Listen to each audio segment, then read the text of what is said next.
looking like we might have a thunderstorm, to be honest. Looking at the clouds. It's been so warm. This is the driveway. And it never really gets much attention. But it's starting to look good now. That's becoming a favourite plant of mine. I'm so pleased I clipped it back at the beginning of the year. I wasn't going to. But that's looking really good. That's Phlomis italica. And I've taken some cuttings, but I think I'm going to take some more.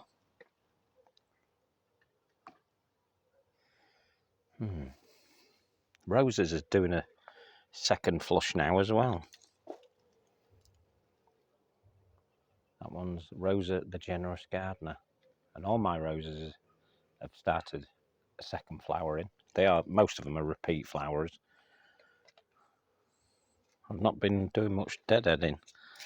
And this one seems to have produced some great hips there. I hope they turn really red.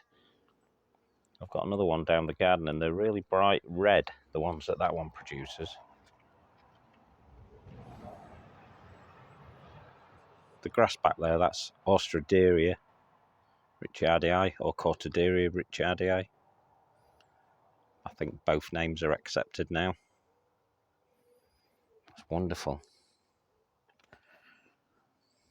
This is a Pinus mugo, and the yellowing you can see it quite low down there is a natural thing that these do. When it gets to this point, you just know that these are going to fall off, and that's all you need to do. Just get them off like that, and then it becomes an altogether different plant.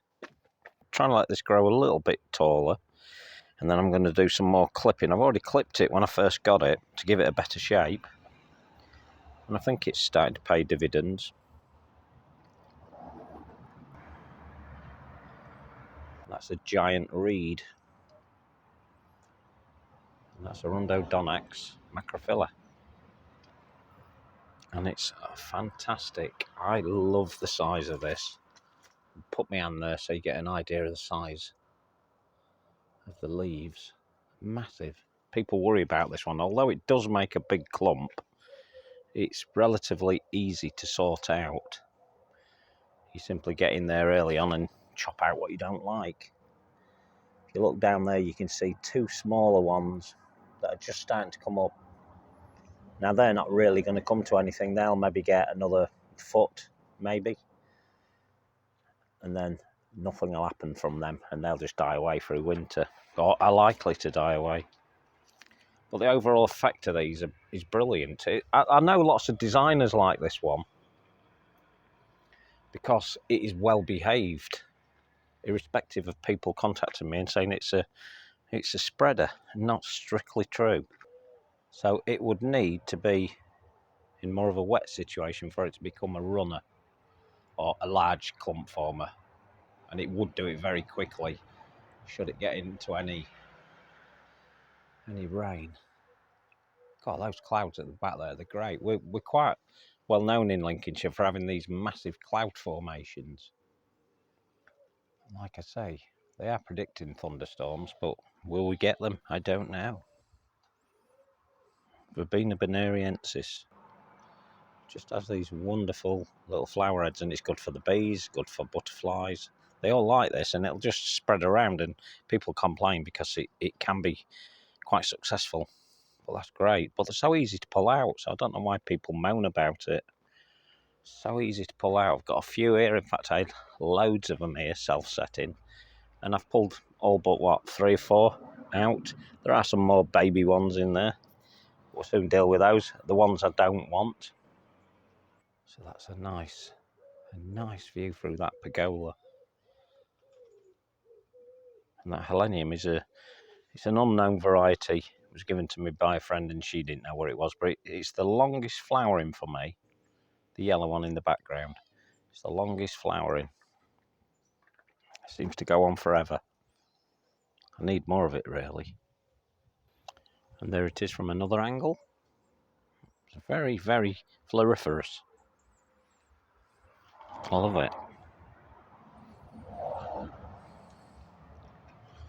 get some nice views through here.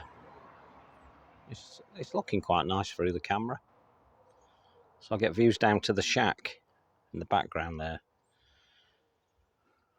and beyond.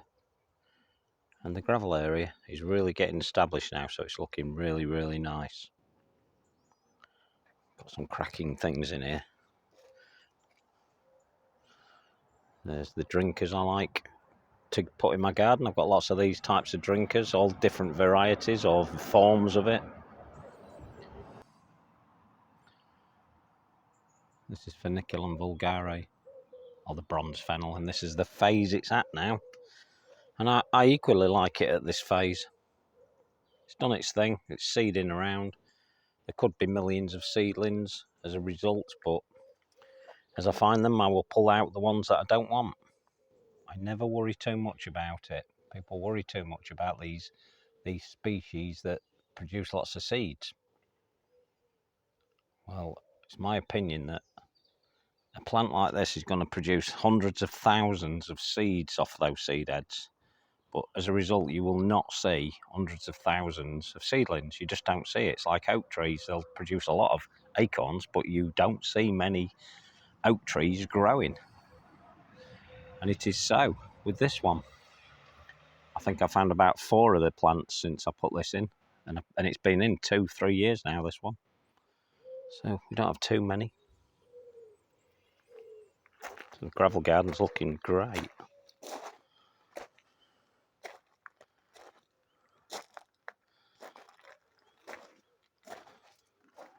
That's a selected euphorbia, that one. And to be honest with you, I think it's a little bit too sprawling. It's nice where it is. I'll admit that. It is nice, and it produces massive flower heads on that one, which I really do rate, as it's only a selected seedling. It's great. I like it, but I don't know long term whether that's going to remain there, because they're not long term plants anyway. They'll last anywhere between 2 and say 5, 6, maybe 7 years if you're lucky. And that's probably what that's likely to do.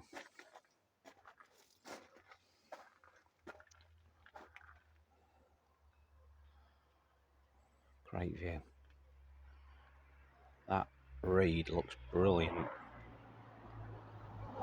It's definitely worth getting one of those. If you're brave enough, get yourself one. If you're not brave enough, get yourself one and keep it in a container, but water it heavily. Definitely worth having. These are the eleniums. Look at that, it's really nice. I love eleniums. So that's a lovely view of those. So many on it. I think the Nyphophia is about done its thing now. Thinking of splitting that, putting it around the garden. It's a huge one, that. And it's producing its seeds now. I don't think I've ever seen one come as a seedling. I've kept this one for years and years, but I never really found any seedlings from it. So it's the one that's folded over to the ground is like that at the minute. Sometimes you get these, they overdo themselves, they fall over, but they carry on often. I sometimes just cut them out and just get rid of them if they do that. But this looks likely to be, looking at it, this is likely to be the last flower. Yeah, I can't see any more. So this border is not where I want it at the moment. Still struggling with it. I will get there. I'm just playing about with it. It's because I've had to be moving things around. The bamboo once more has been moved further back. And that melianthus is new to the garden. That one there, that's melianthus. And it's going to become almost a what they call a sub-shrub. So it can be very shrubby. And if we get some hard winters, it'll knock it back. But hopefully, it should come back. Nice views.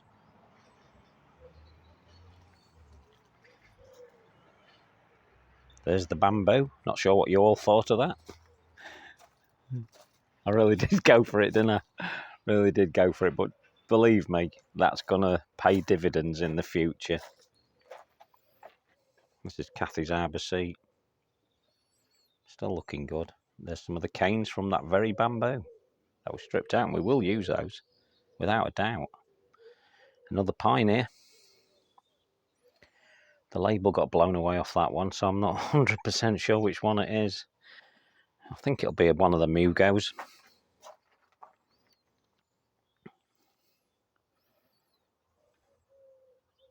And that ace is looking great.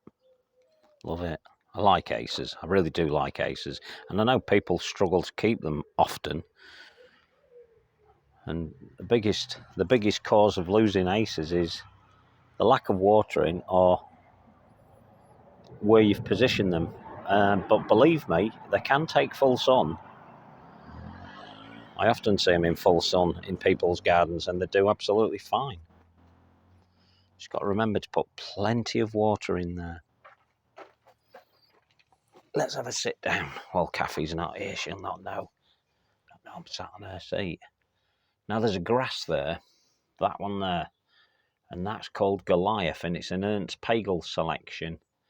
And I'm desperately wanting it to send up its flowers because I want to do a talk on miscanthus, and I want that one to come out, and miscanthus memory, which is a great cultivar, and he's actually named after Ernst Pagel's, or in his honour.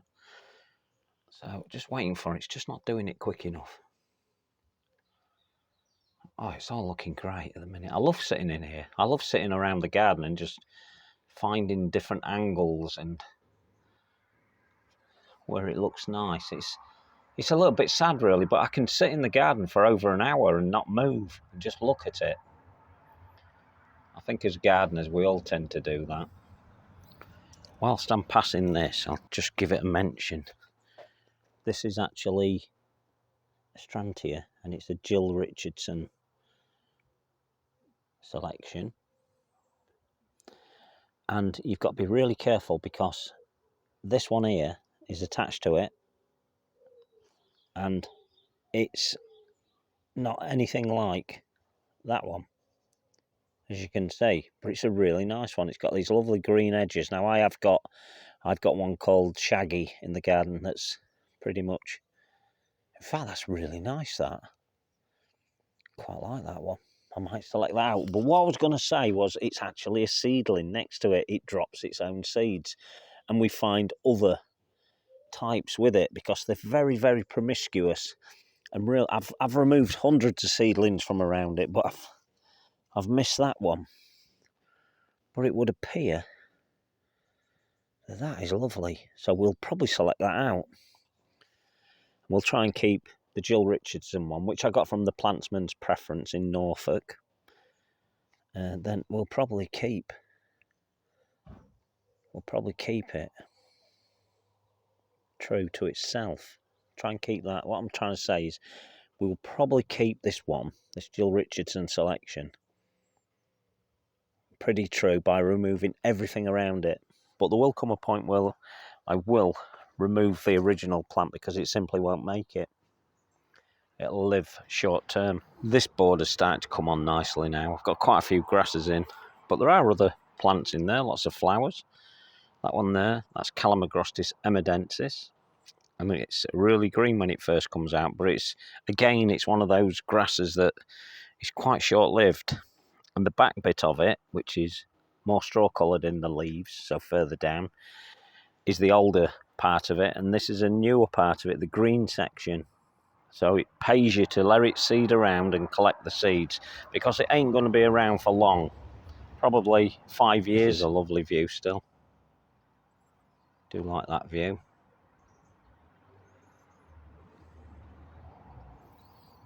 Millennials are doing well now. This one's Windsowl. And I'm thinking, this is when I do a lot of my thinking. At the end of the year, I'm thinking that this Eupatorium, which is my Skinny Mini, needs moving away from it.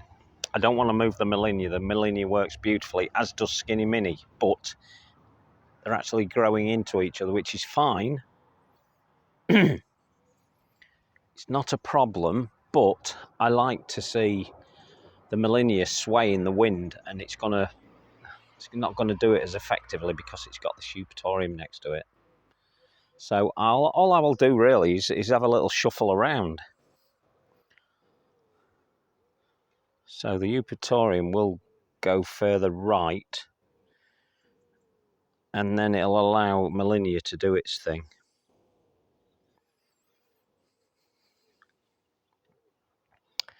Yeah, this border is starting to work. I put another Eupatorium in here. This is called Baby Joe. And that's not going to get very big, although it still may make 4 foot. It may not stay in there long term, I don't know. I've got some shuffling around to do. The grass you can see here, this one here, that's a Miscanthus condensatus type. And that's cosmopolitan. And it will flower. I can almost guarantee that will flower, whereas Cabaret tends not to. And it sends up this big pink flower, and it's real. Well, it's a seed head. As you know, I always call them flowers. It's a seed head. So just behind it is that Miscanthus that I've been showing you all year, and I've been following its progress and wondering just how big it would make. Now we're now in September, so we're the first week and a half into September, and me and Kathy measured that earlier. So I can't guarantee it's exactly 14 feet. In fact, I think it's over 14 feet, but I'm going to say 14 feet is what it's made. And I love it, as you know.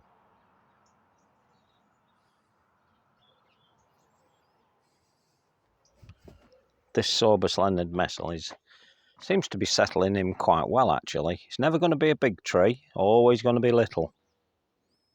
I was so pleased to come across this up in the Lake District when we visited there. Looking great. The rest of the border there, that border, it's looking a bit green, which is the intention. It's got some nice plants in there, but this is a border that over time will shine out more once these start getting mature. All of these plants, there's some really nice plants in there. I won't go into them just yet, let them grow a little bit more. This is another nice little tree. It's called Acergrisium, and it's got a funny shape to it because I've had it at other properties and I brought it with me, and I'd clipped it to suit where it was before, but I didn't want to leave it because it's such a good doer, and it's a small tree. It's commonly called the paperbark maple, which you can see there. And if you're looking for something small and want a tree to be small, then that's the one that would probably do the trick for you. But they're very slow, so you've got to bear that in mind when you're actually planting it. But it's really nice. It has a real nice autumn colour as well, the leaves. So this is the entrance to the nook. And I do like the little bird bath I've put there. Now the grass to the right, that's Calamagrostis waldenbush, and it's not going to make it long term because he's really not happy there. I knew he wouldn't be, it's too close to the hedge. I simply put it there just for effect, really. I've got lots of that plant, so I've no problems with taking that back out and putting something that'll probably take the conditions better. And it's not likely to be a grass, although there's 1 or 2 grasses that would take that condition. That's the effect I wanted. And the only way I'm going to achieve it is to keep my eye on it if I do keep it there and water it profusely. But I like the look it's got. So let's go through to the nook itself. Still looking pretty much the same. Not going to really walk in there on this video. Still looking very nice. I'm wanting it to mature a bit. I've still not got the bark chippings yet. They're still not in. It's all time in it. There's no real rush. These are looking nice though. These Japanese anemones, I do not know what it was. It was already here. But you can see that's a very nice plant indeed. And I do like Japanese anemones. They're just good doers. There's not a lot of effort with those. Not a lot to do with them, all but spreading and seeding around, which I don't mind. Dead easy to sort out. So, look at that view up there. I love it. I can't wait to get those telegraph poles in and create the new telegraph pole walk or pergola walk. It's going to look great. Hopefully that won't be too long. Now, one thing that we're probably all going to find this year, probably next year actually, more than this year, is this kind of thing. Now, this is a berberis that was already here. And I used to have a catinus here, if you can remember. I had a catinus just there, right on that corner. And it was massive and it just grew beautifully every year. But I had a really hard decision to take, and that was, what do I keep and what do I lose? Because I needed to lose one or the other. And the choice was made, and berberis won. Catinus was, I would have preferred to keep, but it wasn't in the right place. It was ruining everything. So I chose the berberis, and look what's happened. This year, the berberis has decided that it's probably not going to survive. And I've not got a lot of hope for it, if I'm honest. I know some of these are probably still very healthy. So I've not got much hopes for this. It's looking very sorry for itself. Now, there is a chance it would survive, and I could clip it back down. I could clip it right down to its base and hope. Now, over the last 3 years, I've been selectively pruning it so I could get it the shape I wanted it. And I was doing really well with it. Now, although it still looks like it's got lots of leaves at the top, they are dying well ahead of time where they should be.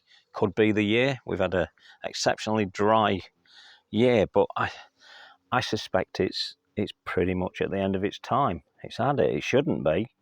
As you can see, all that new growth came up as a result of pruning it. The darker sections you can see where I've pruned big branches out were all done correctly. I've kept these for years and years and always done it correctly in the past. But it's not happy. One thing I am happy about is this. Penacita macrorum. Looking fantastic. So everything's looking quite nice. There's the decking on the shack. Here's the shack. We're quite raised up here. I'll show you this while we're here. This is Elianthus salicifolius, but it's augealis. And it's flowering, and that's what the flowers look like. Wonderful. I love them. Little sunflowers. And this year, all my sorbuses are producing lots of berries. This one's a sorbus called Autumn Spire, and it will end with a beautiful and glorious finish. The leaves will just go absolutely scarlet and all of the different colours. Wonderful.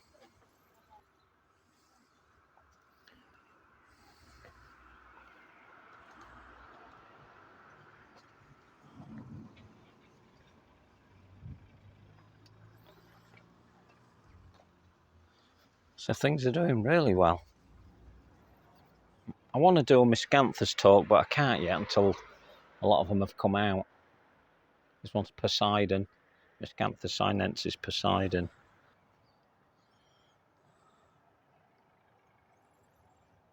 So the wildlife dip pools are looking great. Lots of colour here at the moment, lots of grasses. Can you believe I've planted grasses? But it's looking fantastic. Here we are on this section. That's looking great. This is the cloister pergola with the polo there in the back, and that's working well. The roses are starting to grow all over it now. So I'm hopeful that by next year we'll get lots of this growth going on. And I have to keep feeding things through. That's what I'm doing at the minute. I have to wait till they get tall enough to be able to feed them through both sides. Well, this is the view we get as we look through it. It's a great view, that. And there's the path, the quarry tile path that I was working on. not that long ago. It's looking wonderful. So you get these views, and I can't wait really for this to get clothed, because then it's going to stop your view going through, and you're going to have to go up to the polo to look through. And that was the idea and the intention. So this is the add-on pergola, or a walkway through really, I guess. But I like it, it's added onto the cloister pergola. And this cloister pergola just keeps growing. But I don't mind. I don't mind. This could cover the whole garden. I don't suppose it would matter. But it just looks really nice. I can't decide on this path yet. I'm still throwing a few ideas around with myself. It is a bit of a nightmare to keep it as grass, because it's the mowing that causes the problem. This is Eupatorium glutball. Lovely.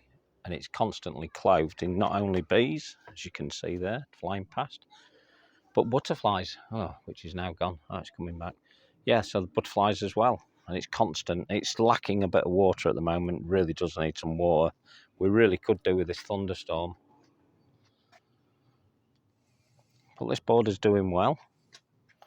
This is doing excellent. I do really like that euphorbia. And again, that's just a selected seedling. Nothing special, really. It's a selected one, but it looks really nice there.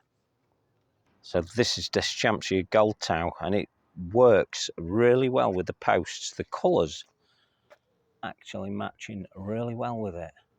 You can see why it's called Gold Tow. So that's a little design feature there.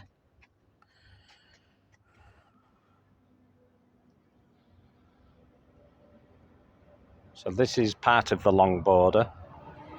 I'm continuing to call it the long border, because I quite like that name really.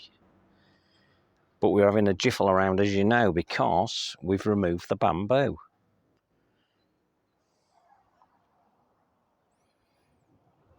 That's Steeper Gigantea, that's trying to flower again, but that is going to be moved back to where the bamboo's been removed. And there's one or two other little bits I want to move around. And this is a great time of the year for me to be looking around and looking to see what I can improve on, or change, or I want to improve, or I want to change. I don't do it for the sake of it. I do it because I want to improve its look. That's an orchard border. Nothing spectacular there yet. There's some nice plants in there. So this isn't looking great. And it is Sambucus and one called Laced Up. And I only moved it from there, from that section there. So what's that, 3 foot? That's what happens, so don't do what I'm doing. So it won't be too long before it's autumn. And look at this colour in this roost. And there's quite a lot of them, you can see within it there. If we move those miscanthus out of the way. So it's already starting to go into its autumn colours, and that's because we got a dry summer. And actually, if we have dry summers at the end of summer, a dry summer, this is when we get the best, and I mean the best, of the autumn colours kicking in. I don't know why. I'm sure some boffin will tell me why that is. But we tend to get the best of the colours once we've had that end of summer being dry. I look forward to seeing the rest of that. Okay, so we shall end this video here. I think we've gone on long enough. And as you're probably aware now, I've put this in. And this is a great drinker, this one. It's different to all the other ones I've got. It's got these very heavy duty metal sections throughout it that go through and across. And it's fairly rusty. It's got some green algae growing on it, which I like. And then we've got the bamboos in it. So this is a bit, really this is a wind diffuser for me. I've put it in to help slow the wind down when we're sat on the floating deck. So that there will diffuse the wind, hopefully. So when we're sat there on the floating deck on a windy day, we get less of it. Depends where the wind's blowing from, really. If it blows from that direction, no chance. If it blows from this direction, there's definitely a chance. because that's what it's intended to do. And that will thicken up over time. That came from 2 plants. And over time, it'll thicken up and cover the rest of that. There may come a point where I'm going to have to chop some of it out to move it around. But hopefully that won't be for quite a number of years, as long as I keep feeding it, giving it some food. And finally, I've tidied this up. Finally got round to it. And although there's some planters in there that still need moving out, it's a lot tidier than it was. Still not tidy enough yet, but we're getting there. We are getting there. We got rid of that old rotten table.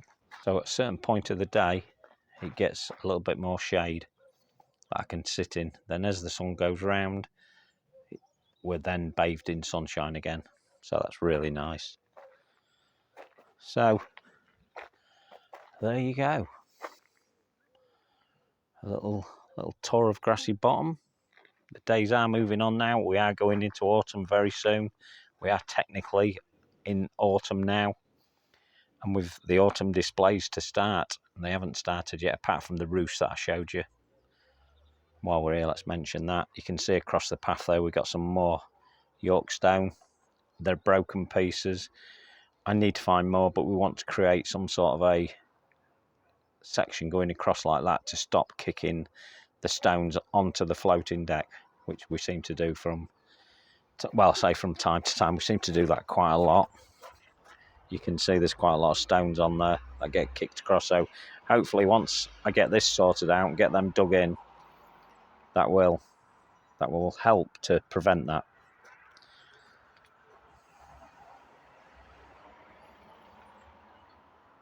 So there you go.